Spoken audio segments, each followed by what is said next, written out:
Please rise. I pledge allegiance to the flag of the United States of America and to the republic for which it stands, one nation, under God, indivisible, with liberty and justice for all. Bonjour, it's French Week here at Geneva, and there's a lot going on, so let's get started. GTV News starts right now.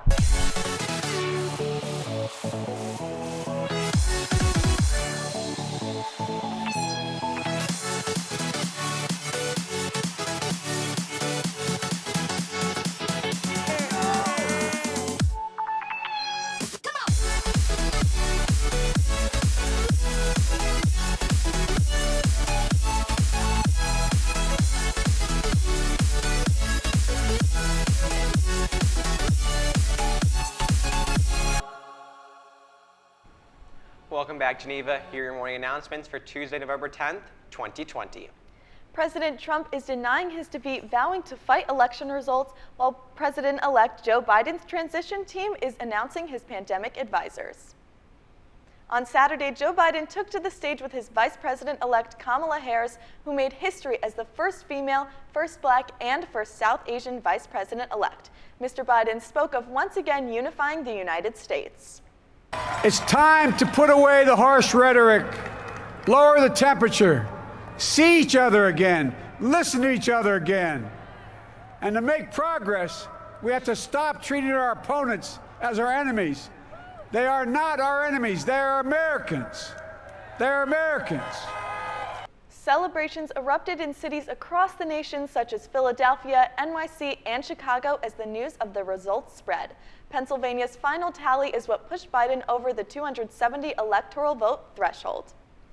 For many people, whether it's the elections, COVID, school, there's been a lot weighing heavily on everyone's hearts and minds. Anxiety and depression often follows for some teenagers that can sadly lead to suicide. There's a program here at Geneva High School aimed at helping us navigate through these tough times, but as GT reporter Race Christensen tells us, the program itself is facing a tough time, but it too will survive. The auditorium seats sit empty this year, missing the students engaging in the annual SOS program. I don't remember a time when I wasn't the walking embodiment of anxiety, but that was formally acknowledged in 5th grade. It was the following year in 6th grade when depression joined and I didn't know how to deal with it. The program featured videos and speeches from GHS students. Despite not being able to show the program in school, our school psychologist says that they fought hard to do a pandemic version of SOS this year. This is a passion of ours. It started out 7 years ago, 8 years ago, and because of all the numbers and because of the need, we weren't going to let it go. This year's SOS program will have videos about real-life stories and reenactment skits that will play in classrooms. Big thing to remember is that you are loved. There will be posters hung in the hallway with a QR code to scan and a follow-up questionnaire that students are encouraged to fill out. There's 3 questions. Do you want to talk? Do you want to talk about a concern you have for a friend? Or have you yourself had some thoughts that you want to explore? On average, 1 in 8 teens will have suicidal thoughts or attempt suicide. The leaders of the SOS program hope that their presentation will help to save at least one person. And when it comes to anxiety and depression, I'm willing to stand here and say that I've suffered from both, and I know firsthand what a difference it can make to be heard. For GTV News, I'm Reese Christensen. The SOS program is now scheduled to be held during the last week of this month. Be sure to look out for any more information. And keep in mind, to help promote positive choices, the club's Students Against Destructive Decisions, or SAD, is always looking for new members. There will be a club meeting today after school in EE 191 or on Microsoft Teams. There will be no Wednesday meeting this month, so join via Teams if you are on the A schedule. And SAGA will also be having a meeting today after school in room EE 183. The meeting starts at 3 and will last about an hour. They will be discussing their upcoming Thanksgiving plans. If you have any questions, please contact Mrs. Hefflers. Please, and don't forget, even if you can't come to school the day of a club meeting, you may still attend if you are symptom-free.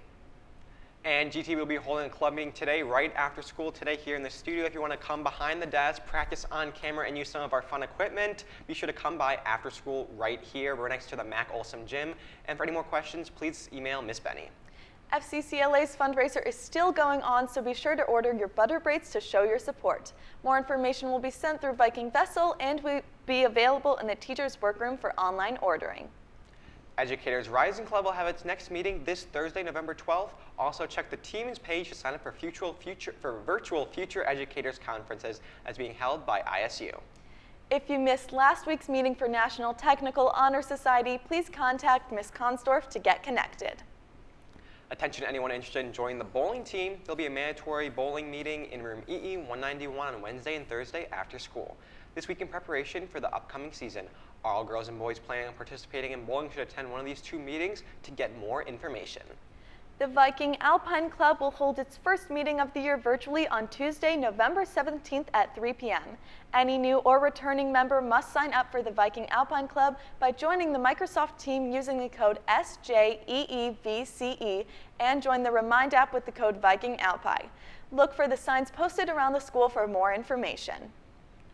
Now it's time for a quick check of the weather. There's a chance of rain today with a high of 72 and a low of 30.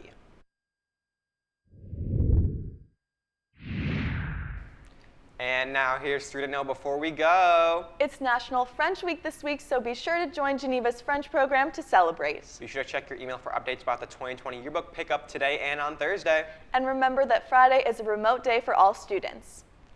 All right, Geneva, that looks like that's all the news we have for you today. I'm Chris Savage. And I'm Rebecca Spezzano. Have a terrific Tuesday, Geneva.